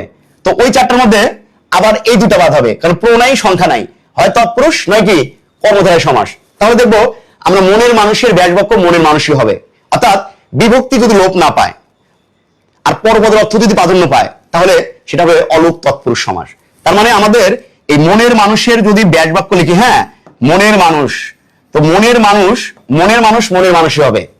তো যেহেতু পরপদের অর্থ প্রাধান্য পেয়েছে কিন্তু কি বিভক্তি লোপ পায়নি, সুতরাং কি হবে? অলুক তৎপুরুষ হবে। একটু দ্রুত বলবেন, এটা আর আমি কোনো ব্যাখ্যা দিব না, এটা সবাই পারবে আমি জানি। তারপরে লিখি চৌরাস্তা কোন সমাস? এটা হবে হচ্ছে দ্বিগু সমাস হবে, দ্বিগু, দ্বিগু সমাস হবে, কারণ পরপদের অর্থ প্রাধান্য পেয়েছে, সামনে কি আছে সংখ্যা আছে, দ্বিগু সমাস হচ্ছে। ওকে, এরপরে আমাদের একটা আছে হলুদ বাটা, হলুদ বাটা বলতে হবে হলুদ বাটা কোন সমাস? হলুদ বাটা, পদ দেখে বলতে হবে, পদ দেখে। হলুদ বাটা কোন সমাস? আচ্ছা ওকে, আমি একটু বলি হলুদ বাটা কোন সমাস, এটা অনেকেই ভুল উত্তর দিচ্ছে। আচ্ছা হলুদ বাটা বলতে কি এখানে হলুদকে বোঝাচ্ছে নাকি বাটাকে বোঝাচ্ছে একটু বলতে হবে, বুঝতে হবে। এখন হলুদ বাটা বলতে এখানে বাটাকে বোঝাচ্ছে। এখন হলুদ বাটা বলতে এখানে কি, এখানে হচ্ছে বাটাকেই বোঝাচ্ছে। হ্যাঁ, এখন হলুদ বাটা হোক, মরিচ বাটা হোক, আর যা বাটা হোক না কেন, মূলত হচ্ছে বাটা। তাহলে পরপদ অর্থ প্রাধান্য পাচ্ছে। তার মানে কি, তার মানে আমাদের এই 6টা বাদ হয় তৎপুরুষ মানে কর্মধারায়। এখন বিভক্তি বসাই, হলুদের বাটা হচ্ছে না, হলুদকে বাটা হচ্ছে না, বাটা যে হলুদ, এর কি হবে বাটা যে কি হলুদ। সুতরাং এটা কি হবে, কর্মধারায় সমাস হবে। তো আমরা একটু দেখি, খুব সহজ একটি প্রশ্ন, যে ছোট বড়। হ্যাঁ, ছোট বড়। প্রিয় শিক্ষার্থী বলো তো দেখি, ছোট বড় কোন সমাস? আচ্ছা ওকে, থ্যাংক ইউ সমাস। আমাদের ছোট বড় হচ্ছেন দ্বন্দ্ব সমাস, আমাদের দ্বন্দ্ব সমাস হবে। কেন দ্বন্দ্ব সমাস হবে?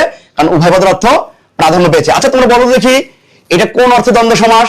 সমার্থক, বিপরীত, মিলন অর্থে নাকি বিরোধ অর্থে? একটু বলো দেখি।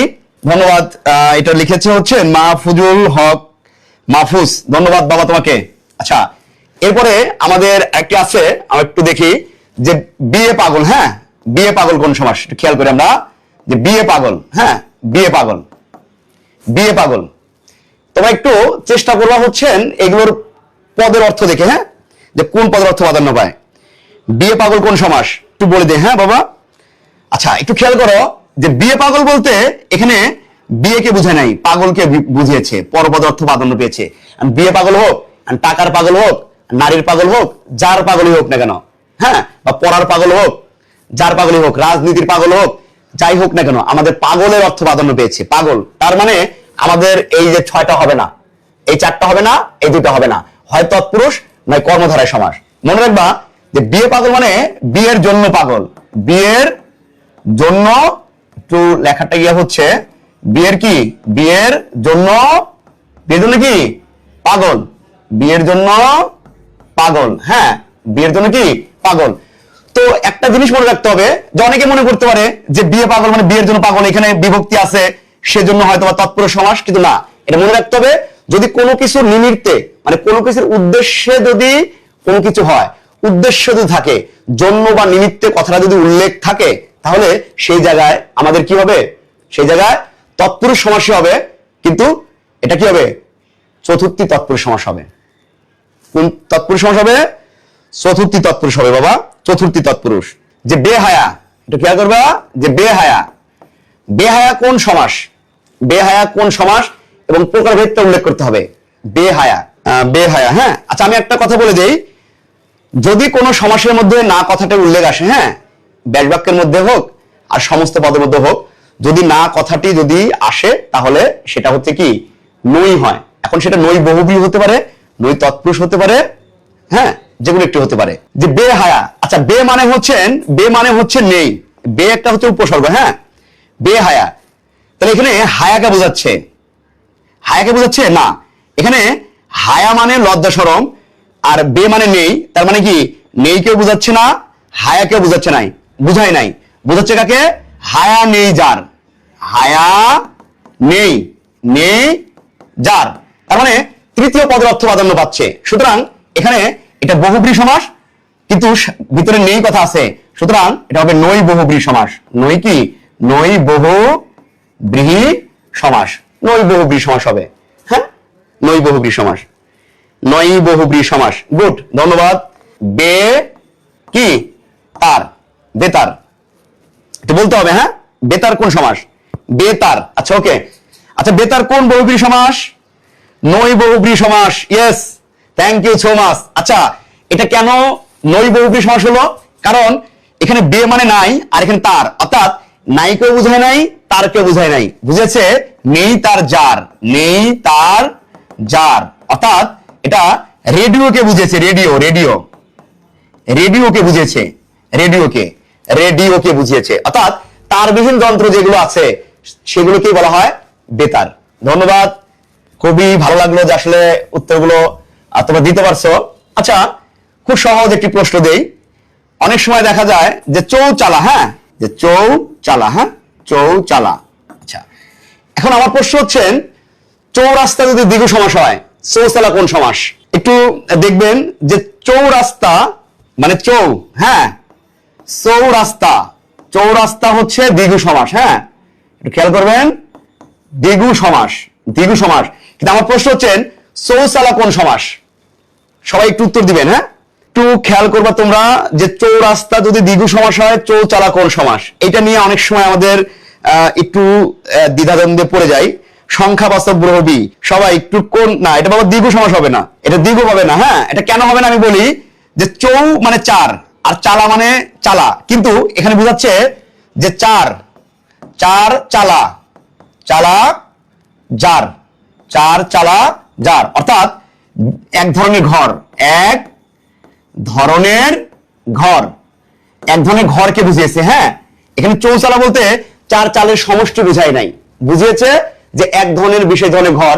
আমাদের গ্রাম অঞ্চলে যে টিন আছে না, টিনের এইদিকে এইদিকে এভাবে এভাবে এরকম করে যে আমাদের একটা ঘর দেয়, এই বিশেষ ঘরকে বুঝিয়েছে, মানে চারটি চালার সমারকে বোঝায় নাই। সুতরাং এটা বহুব্রীহি সমাস। এবং কোন বহুব্রীহি সমাস? সংখ্যাবাচক বহুব্রীহি সমাস। হ্যাঁ, আচ্ছা, এরপরে যদি আমরা খুব সহজ একটা প্রশ্ন দিব, যে হচ্ছেন সিংহ পুরুষ, সিংহ, হ্যাঁ, সিংহ পুরুষ, বলতে হবে সিংহ পুরুষ কোন সমাস? এটা উপমিত কর্মধারয় সমাস হবে। ধন্যবাদ, অসংখ্য ধন্যবাদ। এটা হবে উপমিত, উপমিত কর্ম কি? কর্মধারয়। Thank you so much. একটু দ্রুত শেষ করবো আমরা। হ্যাঁ, খুব সহজ একটা বিষয়, যে বিড়াল ছানা, বিড়াল ছানা, বিড়াল ছানা কোন সমাস? পদ দেখে বুঝতে হবে, খুব দ্রুত। বিড়াল ছানা, এটার সঠিক উত্তর হবে হচ্ছে তৎপুরুষ সমাস হবে। কেন আমি একটু বলি, জাস্ট এখানে বিড়াল ছানা বলতে এখানে ছানাকে বুঝিয়েছে। হ্যাঁ, পরপদার্থ প্রাধান্য পেয়েছে। এখন বিড়াল ছানা হোক আর মুরগির ছানা হোক আর যার ছানা হোক না কেন, মূলত হচ্ছে ছানা, তাহলে পরপদার্থ প্রাধান্য পেয়েছে। তার মানে কি আমাদের এই ছয়টা বাদ হবে না, এটা দ্বন্দ্ব হবে না, বহুব্রীহি হবে না, অব্যয়ভাব হবে না, নিত্য হবে না, প্রাদি হবে না, দ্বিগু হবে না। যদিও আমাদের দ্বিগু পরপদ অর্থ প্রাধান্য পেয়েছে, বাট সামনে কি নাই? সংখ্যা নাই। তাহলে হয় তৎপুরুষ নাই কর্মধারায়। তাহলে আমরা একটা কাজ করি, বিভক্তি বসাই, যে বিড়ালের ছানা, বিড়ালের কি লিখলাম? বিড়ালের ছানা। তো বিড়ালের ছানা, বিড়ালের ছানা। তো সুতরাং এখানে কি আমরা ষষ্ঠী বিভক্তি যুক্ত করেছি, ষষ্ঠী বিভক্তি কি করেছি? যুক্ত করেছি। আর এইখান থেকে ষষ্ঠী বিভক্তি লোপ পেয়ে হলো কি? বিড়াল ছানা। সুতরাং তৎপুরুষ সমাস কি? ষষ্ঠী তৎপুরুষ সমাস। আমরা এরপরে আমরা একটা দেখব মৌমাছি, মৌমাছি। হ্যাঁ, পরীক্ষাতে প্রায় বিভিন্ন প্রতিযোগিতামূলক পরীক্ষাতে আসে যে মৌমাছি কোন সমাস? একটু খেয়াল করি। হ্যাঁ, মৌমাছি কোন সমাস?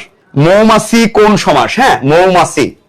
একটু আমি তোমাদেরকে কিন্তু আগেই বলেছি যে সমাস নির্ণয় করতে গেলে আমাদের অন্য কিছু আমরা দেখব না, আমরা দেখব যে আমাদের কোন পদের অর্থ প্রাধান্য পেয়েছে। এই পদের অর্থ প্রাধান্য দেখেই কিন্তু আমরা কি সমাসটা খুব সহজে নির্ণয় করতে পারবো। যে আমরা অনেক সময় যে স্যার এটা হবে না ওইটা হবে, ওইটা হবে না ওইটা হবে, আমরা পদের অর্থটা ঠিক মতো নির্ণয় করতে পারলেই আমাদের অনেক অপশন কমে যাবে বাবা। দেখো মৌমাছি। হ্যাঁ, ওকে, ধন্যবাদ ইস্তিয়াক স্যারকে। মধ্য পদলোপী কর্মধারয় সমাস হবে, কারণ এখানে মৌমাছি বলতে মৌকে বুঝায় না, এখানে মাছিকে বুঝিয়েছে, পরপদের অর্থ প্রাধান্য পেয়েছে। আমরা যদি এটার ব্যাস বাক্য করি তাহলে হবে কি? হবে হচ্ছে মধু, মধু আশ্রিত, হ্যাঁ, আশ্রিত মাছি। তাহলে এখান থেকে আমরা এটা বাদ দেই, বাদ দিলে আমাদের কি হবে? মধ্য পদলোপী কর্মধারয় সমাস। তো এটার ব্যাস বাক্য আরেকভাবে লেখা যায় যে মধু সংগ্রহকারী, মধু সংগ্রহ, হ্যাঁ, সংগ্রহ করে কি? যে, তারপর কি লিখেছি এখানে? যে কি? যে মাছি, মানে মধু সংগ্রহ করে, মধু সংগ্রহ করে যে মাছি, এটাও লেখা যায়। হ্যাঁ, এখন একটা লিখবো, খুব দ্রুত উত্তর দিবা। হ্যাঁ, খুব সহজ একটা প্রশ্ন। প্রায় আমরা দেখি যে বৈষম্য বিরোধী, হ্যাঁ, আমাদের এটা প্রায় পরীক্ষাতে এখন আসে যে বৈষম্য, হ্যাঁ, বৈষম্য বিরোধী, বৈষম্য বিরোধী কোন সমাস? এবং এর প্রকারভেদটা বলতে হবে। হ্যাঁ, এটার উত্তরটা আমি দিয়ে দেই। এটা ইস্তিয়াক স্যার যেটা বলেছে এটা রাইট হবে, যে বৈষম্য বিরোধী। তো বৈষম্য বিরোধী বলতে এখানে বিরোধীকে বুঝাইছে। হ্যাঁ, এখানে পরপদ অর্থ প্রাধান্য পেয়েছে। তো পরপদ অর্থ যদি প্রাধান্য পায়, স্বাভাবিকভাবে আমাদের এই কয়েকটা বাদ হয়ে যাবে। হ্যাঁ, হয় তৎপুরুষ নাই কর্মধারয় সমাস। তো এখন আমরা যদি এখানে বিভক্তিটা যোগ করি যে বৈষম্যের বিরোধী, আমরা যদি বলি যে বৈষম্যের, হ্যাঁ, বৈষম্যের কি? বৈষম্যের বিরোধী, হ্যাঁ, বিরোধী। তাহলে কি হবে? ষষ্ঠী বিভক্তি যোগ করেছি, সুতরাং উত্তর কি হবে? ষষ্ঠী তৎপুরুষ সমাস। ধন্যবাদ। আচ্ছা, একদম জীবন বাস্তব একটি সমাস, জীবন প্রদীপ, হ্যাঁ, সমাসটা এর উদাহরণ একটা দেওয়া হয় নাই এ পর্যন্ত। জীবন প্রদীপ, হ্যাঁ, আচ্ছা, জীবন প্রদীপ কোন সমাস? এটা বুঝতে হবে। জীবন প্রদীপ রূপক কর্মধারায় সমাস হবে। এর কারণ হচ্ছেন, আমরা জানি যে স্যার এখন এখানে জীবন নাকি প্রদীপ কোনটার অর্থ প্রাধান্য পেয়েছে, খুব একটা মজার একটা মানে দ্বিধাদ্বন্দ্ব এখানে বুঝতে হবে। যে আমি একটা কথা বলেছিলাম যে মানে রূপক কর্মধারায় সমাসটা হচ্ছেন অভিন্ন কল্পনা, মানে দুটোকেই একত্রে কল্পনা করতে হবে, মানে অভিন্ন কল্পনা, এবং এর পূর্বপদটা অদৃশ্য হবে, অদৃশ্যমান হবে, হ্যাঁ, অদৃশ্য হবে। আর পরপদ কি হবে? পরপদ দৃশ্যমান হবে। কি হবে? দৃশ্যমান হবে। তো পূর্বপদ যদি অদৃশ্য হয় আর পরপদ যদি দৃশ্যমান হয়, তাহলে সেটা কি হবে? রূপক কর্মধারায় সমাস হবে। আর রূপক কর্মধারায় সমাসের হচ্ছে ব্যাস বাক্য করতে গেলে কি করতে হবে? শুধুমাত্র এই যে জীবন রূপ কি? জীবন রূপ হচ্ছে প্রদীপ, জীবন রূপ প্রদীপ, এই যে মাঝখানে শুধু আমরা রূপ বসিয়ে দিব তাহলে হয়ে যাবে। যেমন আরেকটা উদাহরণ দিই আমরা, ঠিক এরকম যদি আমাদের বলি যে হচ্ছে মন মাঝি, হ্যাঁ, মন মাঝি কোন সমাস? এটাও হচ্ছেন আমাদের রূপক কর্মধারায় সমাস হবে, কারণ এই যে পূর্বপদ দেখা যাচ্ছে না, পরপদ দেখা যাচ্ছে। এখানে একটা মজার বিষয় বলি আমি, যে এটা আমরা জানি যে রূপক মানে কর্মধারায় সমাস মানেই হচ্ছে তুলনা করা, একটা বস্তুর সাথে আরেকটা বস্তুর তুলনা করা। তো এখানে মনের সাথে মাঝিকে তুলনা করা হচ্ছে, বা মাঝির সাথে মনিকে তুলনা করা হচ্ছে, কারণ অভিন্ন কল্পনা। কারণ কি? কারণ মাঝি নৌকাকে যেদিকে ইচ্ছা সেদিকে নিতে পারে। ঠিক আমাদের ভিতরে একটা মন আছে, এই মনটা আমাদের যেদিকে ইচ্ছা সেদিকে পরিচালিত করে। সুতরাং মন এবং মাঝি একই সূত্রে গাথা, তাই কি হবে? এটা হচ্ছেন রূপক কর্মধারায় সমাস। ওকে, ধন্যবাদ। আমাদের আরেকটি সমাস আমরা দেখব যে সিংহাসন, হ্যাঁ, এটা খুবই গুরুত্বপূর্ণ একটি সমাস, হ্যাঁ, সিংহাসন। আমি একটু ভেঙে দেই। এখানে আছে হচ্ছে সিংহ যোগ আসন, হ্যাঁ, সিংহ যোগ কি? সিংহ যোগ আসন। সবাই একটু উত্তর দেই, এটা কোন সমাস হবে? সিংহাসন। এইটা আমি একটু ব্যাখ্যা করে দেব, হ্যাঁ, সবাই একটু আমরা উত্তরটা লেখার চেষ্টা করি। এই সিংহাসন কোন সমাস এটা আমি একটু ব্যাখ্যা করে দিব। এই ব্যাখ্যাটা করার কারণ হচ্ছেন এটা খুব চমৎকার ভাবে ব্যাখ্যা করা যায়। সিংহ চিহ্নিত কি হবে? আসন। সিংহ চিহ্নিত আসন। খেয়াল করো, এখানে সিংহাসন, অর্থাৎ এখানে সিংহাসন বলতে সিংহকে বুঝায় নাই, বুঝেছে কাকে? আসনকে, হ্যাঁ, মানে সিংহাসন বলতে সিংহকে বোঝায় নাই, বুঝিয়েছে আসনকে। যদি পরপদের অর্থ যদি প্রাধান্য পায়, হ্যাঁ, পরপদের অর্থ যদি প্রাধান্য পায়, তাহলে এটা দ্বন্দ্ব হবে না, উভয় পদ লাগবে, বহুব্রী হবে না, কোন পদের অর্থ প্রাধান্য পাওয়া যাবে না, অব্যয়ভাব হবে না, উপসর্গ নেই, পূর্বপদের অর্থ প্রাধান্য পায় নাই, কাল অন্তর মাত্র নেই, নিত্য সমাস হবে না, প্র নেই, প্রাদি সমাস হবে না, দ্বিগু নেই, সংখ্যাবাচক সমাস হবে না, হয় তৎপুরুষ নয় কর্মধারায়। তাহলে আমরা দেখি সিংহের সমাস, আচ্ছা সরি, সিংহের আসন। আচ্ছা, সিংহের কখনো আসন হয়? সিংহের কখনো আসন কিন্তু হয় না, সিংহের আসন হয় না, সিংহ থেকে আসন হয় না, সিংহ দ্বারা আসন হয় না, হবে সিংহ চিহ্নিত আসন। তাহলে সিংহ চিহ্নিত আসন, যেহেতু বিভক্তি বসে নাই, তার মানে কি? তার মানে কোনো কথা নেই, এটা আমাদের হবে কর্মধারায় সমাস। আর যেহেতু মাঝের পদ লোপ পেলেই আমাদের হয়ে যাচ্ছে সিংহাসন, সুতরাং এটি কি হবে? এটি মধ্য পদলোপী কর্মধারায় সমাস। প্রিয় শিক্ষার্থী, আশা করি তোমরা বুঝতে পেরেছ। হ্যাঁ, যদি লিখি যে পদ্মা মেঘনা যমুনা, হ্যাঁ, যে পদ্মা মেঘনা কি? খেয়াল করো, পদ্মা মেঘনা, এরপরে কি? যমুনা, হ্যাঁ, যমুনা, পদ্মা মেঘনা যমুনা, হ্যাঁ, যমুনা। পদ্মা মেঘনা যমুনা কোন সমাস? আমাকে বলতে হবে। পদ্মা মেঘনা যমুনা, আমি বললাম যে বাংলাদেশের 3টি বড় নদী আছে, যে পদ্মা মেঘনা যমুনা, বা পদ্মা মেঘনা যমুনা বাংলাদেশের বৃহত্তম নদীর মধ্যে অন্যতম। এখন আমার প্রশ্ন হচ্ছে, এখানে পদ্মাকে বোঝাচ্ছে, মেঘনাকে বোঝাচ্ছে, নাকি যমুনাকে বোঝাচ্ছে? এখানে কিন্তু উভয় পদকেই বোঝাচ্ছে, 3টা পদকেই বোঝাচ্ছে, হ্যাঁ। তাহলে এটা দ্বন্দ্ব সমাস, হ্যাঁ, এটা হবে দ্বন্দ্ব সমাস। কিন্তু হবে বহুপদী, হ্যাঁ, বহুপদী দ্বন্দ্ব সমাস।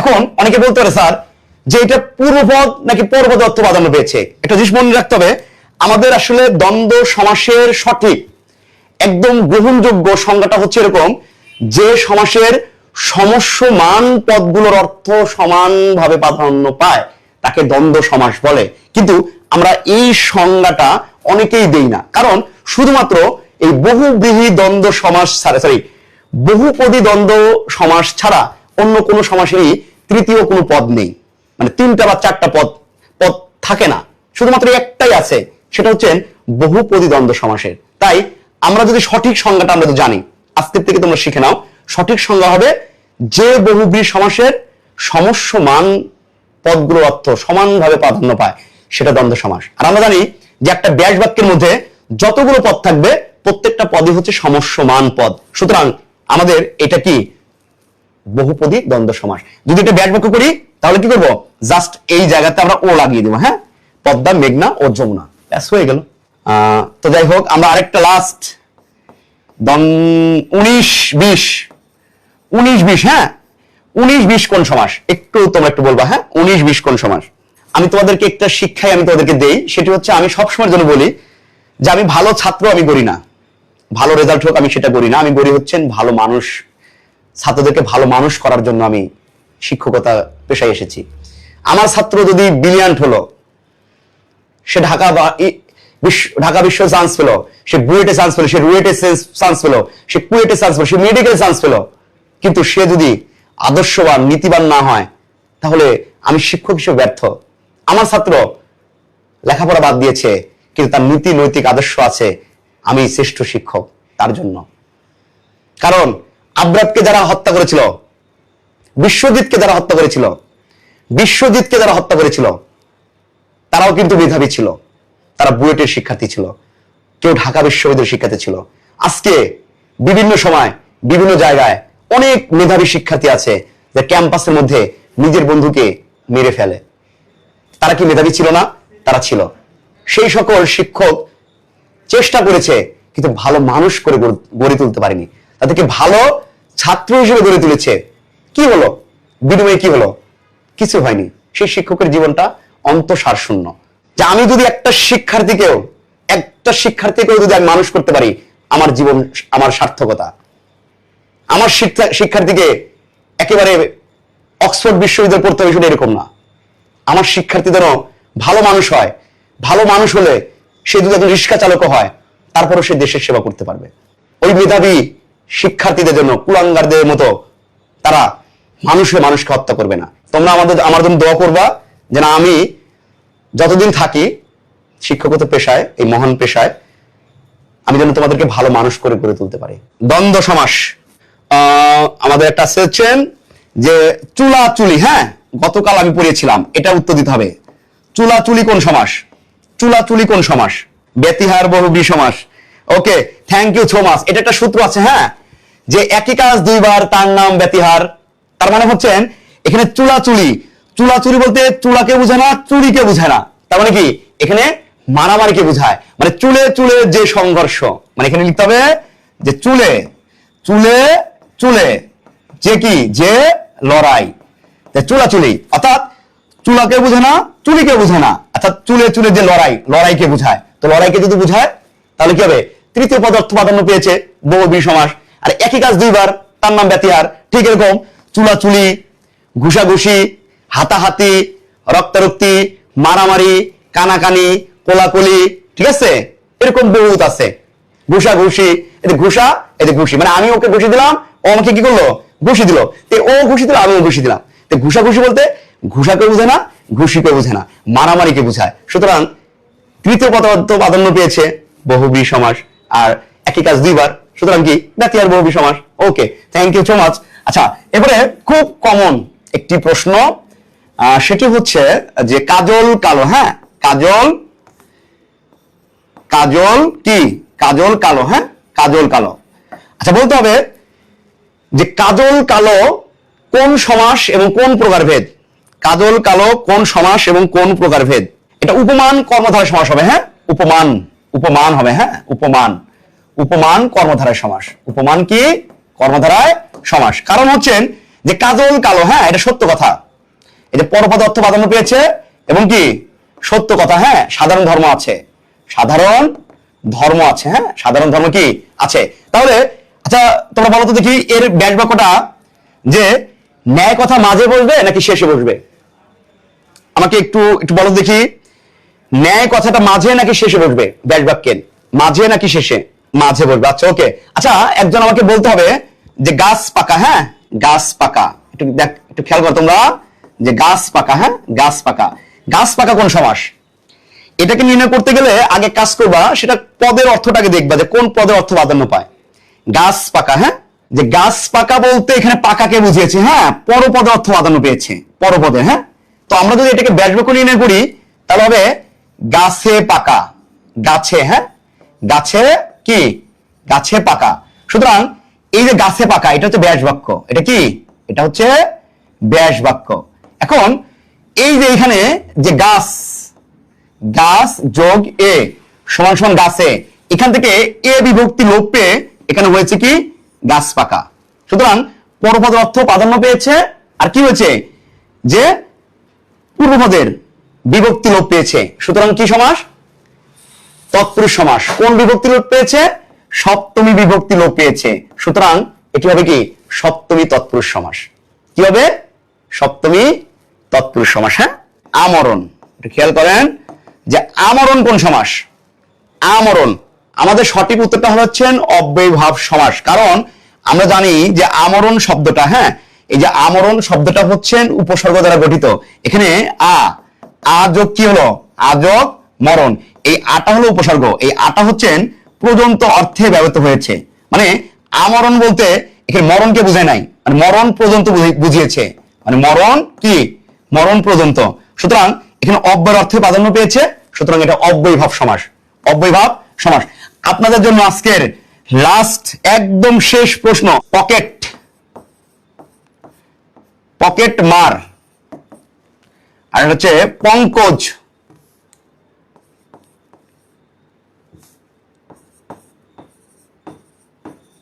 পঙ্কজ, হ্যাঁ পকেট মার আর কি পঙ্কজ, একটা হচ্ছে সার পোকা। আচ্ছা সার পোকাটা বাদ দিই আমরা, যে পকেট মার পঙ্কজ, একটা হচ্ছে ইন্দ্রজিৎ, ইন্দ্র কি ইন্দ্র, ইন্দ্র কি ইন্দ্র,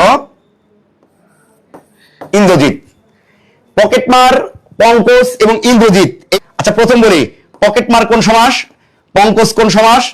আচ্ছা আমরা একটা একটা উত্তর নেই, পকেটমার কোন সমাস এটা বলতে হবে, পকেটমার। আচ্ছা আমরা এটাকে দেখি যে পকেটমার, হ্যাঁ পকেটমার, আমরা একটা কথা বলেছিলাম যে এখানে পকেট মার বলতে এখানে মারাকে বুঝিয়েছে, যে পকেট মার মানে পকেট মার, মারাকে বুঝিয়েছে। আর একটা কথা যে এক কথায় যদি প্রকাশ হয়, সবাইকে একটু বলি লাস্ট, এটা আর আমি আর কোনো প্রশ্নে যাব না, যে এক কথায় যদি প্রকাশ হয় তাহলে সেটা হবে কি উপপদ তৎপুরুষ সমাস। পকেট মার উপপদ তৎপুরুষ সমাস মনে রাখতে হবে। খুব সহজ একটি একটা কথা বলে দেই, যদি এক কথায় প্রকাশ হয়, এক কথায়, এক কথায় প্রকাশ, এক কথায় প্রকাশ পেলে, হ্যাঁ পেলে সেটি কি হয়, সেটি সেটি হচ্ছেন উপপদ। খেয়াল করো, উপপদ তৎপুরুষ, উপপদ তৎপুরুষ সমাস, সমাস হয়। যেমন আমি বলি যে পকেট মার, পকেট মারে যে, মিথ্যাবাদী মিথ্যা কথা বলে যে, সত্যবাদী সত্য কথা বলে যে, পঙ্কজ পঙ্কে জন্মে যা, জলদ জল দেয় যে, ইন্দ্রজিৎ ইন্দ্রকে জয় করে যে। তো এই যে এক কথায়, বা খেচর, আমি লিখলাম খেচর কোন সমাস, খেচর, খেয়াল করো যে খেচর, হ্যাঁ খেচর কোন সমাস, যে আকাশে চড়ে যা, আকাশে কি আকাশে চড়ে যা, আকাশে কি চড়ে যা, আকাশে, আকাশে চড়ে যা। তাহলে আকাশে চড়ে যা তাহলে কি খেচর। উভয়চর কোন সমাস, জলে এবং স্থলে চড়ে যে, উভয়চর। সুতরাং উভয়চরও কি, উভয়চর হচ্ছে উপপদ তৎপুরুষ সমাস। খুব সহজ একটি বিষয়। হ্যাঁ আচ্ছা যাই হোক, আমরা একদম ক্লাসের একদম শেষ প্রান্তে চলে এসেছি, আমরা এখনই আমি বিদায় নিব।